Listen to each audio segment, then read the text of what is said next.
क्या कभी ऐसा हो सकता है कि जिंदगी के सबसे खूबसूरत पल ही आने वाले सबसे बड़े तूफान की वजह बन जाए? क्या आर्या और अनु की मुस्कुराहट के पीछे कोई ऐसा राज छिपा है जो पल भर में उनके रिश्ते को तोड़ सकता है? आज की कहानी में पहले आपको मिलेगा प्यार, फिर भरोसा और आखिर में ऐसा ट्विस्ट जिसे देखकर हर कोई हैरान रह जाएगा। रात काफी हो चुकी थी, लेकिन अनु की आंखों से नींद कोसों दूर थी। वह बार-बार करवट बदल रही थी। उसके मन में पिछले कुछ दिनों की घटनाएं घूम रही थी। तभी आर्य ने धीरे से उसका हाथ थाम लिया। क्या हुआ अनु? अभी तक सोई नहीं? अनु हल्की मुस्कान के साथ बोली, जब भी आंखें बंद करती हूँ, डर लगता है कि कहीं हमारी खुशियाँ किसी की नजर न लग जाए। आर्य ने उसके माथे पर हाथ फेरते हुए कहा, डर को याद मत करो। उन पलों को याद करो जब हम सच में खुश थे। इतना कहकर आर्य अलमारी से एक छोटा सा डिब्बा निकालता है। उसमें कई रंग-बिरंगी पर्चियां रखी होती हैं। अनु हैरानी से पूछती है, ये क्या है? आर्य मुस्कुराकर जवाब देता है, यादों का खजाना। जब भी हम उदास होंगे, इनमें से एक पर्ची निकालेंगे और जो लिखा होगा वही करेंगे। अनु एक पर्ची निकालती है। उस पर लिखा होता है, अपनी सबसे प्यारी कहानी सुनाओ। अनु मुस्कुराकर कहती है, तो शुरू कीजिए, मैं सुनने के लिए तैयार हूँ। आर्य कुछ पल चुप रहता है, फिर उसकी आंखों में देखते हुए कहता है, एक लड़की थी, मासूम, थोड़ी जिद्दी, लेकिन दिल की इतनी साफ कि जो भी उससे मिलता उसे अपना बना लेता। अनु मुस्कुराने लगती है। आर्य आगे कहता है, एक दिन उस लड़की की मुलाकात एक ऐसे इंसान से हुई जिसे खुद भी नहीं पता था कि उसकी जिंदगी बदलने वाली है। पहली मुलाकात में दोनों अजनबी थे, लेकिन दिल जैसे बरसों से एक दूसरे को पहचानता था। अनु हंसते हुए बोलती है, ये तो हमारी कहानी है। आर्य जवाब देता है, क्योंकि दुनिया की सबसे खूबसूरत कहानी मेरे लिए यही है। दोनों की हंसी पूरे कमरे में गूंज जाती है। कुछ देर के लिए ऐसा लगता है कि दुनिया की सारी परेशानियां खत्म हो गई हैं। अगली सुबह दोनों साथ बैठकर चाय पीते हैं।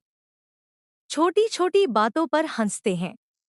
अनु आर्य को छेड़ती है और आर्य भी पहली बार बिना किसी तनाव के खुलकर मुस्कुराता है। उधर पूरा परिवार भी दोनों को साथ देखकर खुश हो जाता है। सभी को लगता है कि अब शायद उनकी जिंदगी में सब कुछ ठीक होने लगा है। लेकिन उसी समय शहर के दूसरे कोने में एक रहस्यमयी शख्स पुरानी फाइलों और कुछ तस्वीरों को ध्यान से देख रहा होता है। वह धीमे से कहता है, आर्या, तुमने अपने अतीत को बहुत अच्छी तरह छिपाया है, लेकिन अब सच ज्यादा दिन तक नहीं छिपेगा। वह एक पुरानी तस्वीर हाथ में उठाता है। तस्वीर देखकर उसके चेहरे पर एक खतरनाक मुस्कान आ जाती है। दूसरी तरफ अनु को अचानक एक अनजान नंबर से कॉल आता है। जैसे ही वह कॉल उठाती है, सामने से सिर्फ एक ही बात सुनाई देती है, अगर तुम आर्य से सच में प्यार करती हो तो उसके अतीत के बारे में जरूर जान लो, वरना बहुत देर हो जाएगी। अनु घबरा जाती है। वह तुरंत आर्य की तरफ देखती है, लेकिन आर्य ऐसे व्यवहार करता है जैसे उसे कुछ भी पता न हो। उधर वही रहस्यमयी शख्स एक लिफाफा लेकर आर्य के घर की ओर बढ़ चुका होता है। उस लिफाफे में क्या है? क्या उसमें आर्य के अतीत का सबसे बड़ा राज छिपा है? क्या अनु का भरोसा टूट जाएगा? सुबह का माहौल शांत था, लेकिन अनु के मन में रात वाले फोन की बातें लगातार गूंज रही थी। वह बार-बार उसी आवाज को याद कर रही थी जिसने कहा था, अगर तुम आर्य से सच में प्यार करती हो तो उसके अतीत का सच जान लो। अनु ने तय किया कि वह अभी किसी से कुछ नहीं कहेगी। पहले वह खुद सच्चाई जानने की कोशिश करेगी। उधर आर्य अनु के चेहरे की बेचैनी साफ पड़ चुका था। उसने मुस्कुराते हुए पूछा, क्या बात है अनु? तुम आज पहले जैसी खुश नहीं लग रही।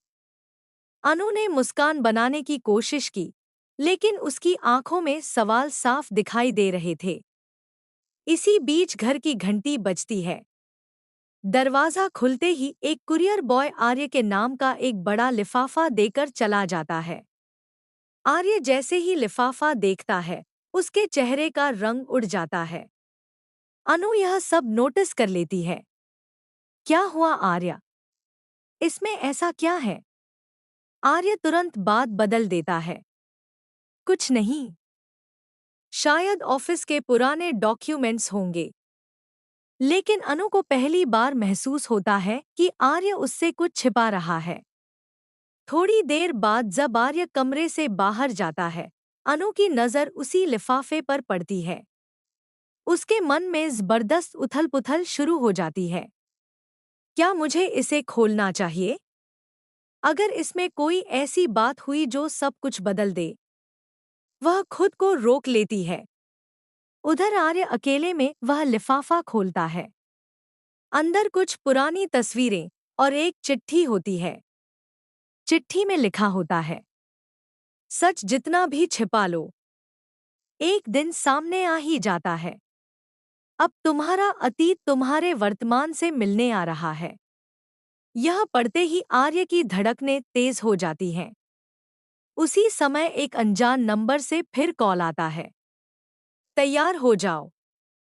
इस बार तुम्हारा राज सिर्फ अनु नहीं, पूरा परिवार जानेगा। फोन कट जाता है। आर्य समझ जाता है कि कोई जानबूझकर उसकी जिंदगी बर्बाद करना चाहता है। शाम को परिवार के सभी सदस्य एक साथ बैठे होते हैं। अनु सबको देखकर मुस्कुराने की कोशिश करती है, लेकिन उसका ध्यान बार बार आर्य पर ही रहता है। तभी बाहर से किसी के कदमों की आवाज आती है। घर का दरवाजा खुलता है। एक रहस्यमयी महिला अंदर आती है। उसे देखते ही आर्य पूरी तरह चौंक जाता है। उसके मुंह से सिर्फ एक शब्द निकलता है, तुम। पूरा परिवार हैरानी से उस महिला को देखने लगता है। महिला मुस्कुराते हुए कहती है, लगता है तुमने मुझे पहचान लिया। लेकिन अब समय आ गया है कि बाकी लोग भी तुम्हारी असली कहानी जानें।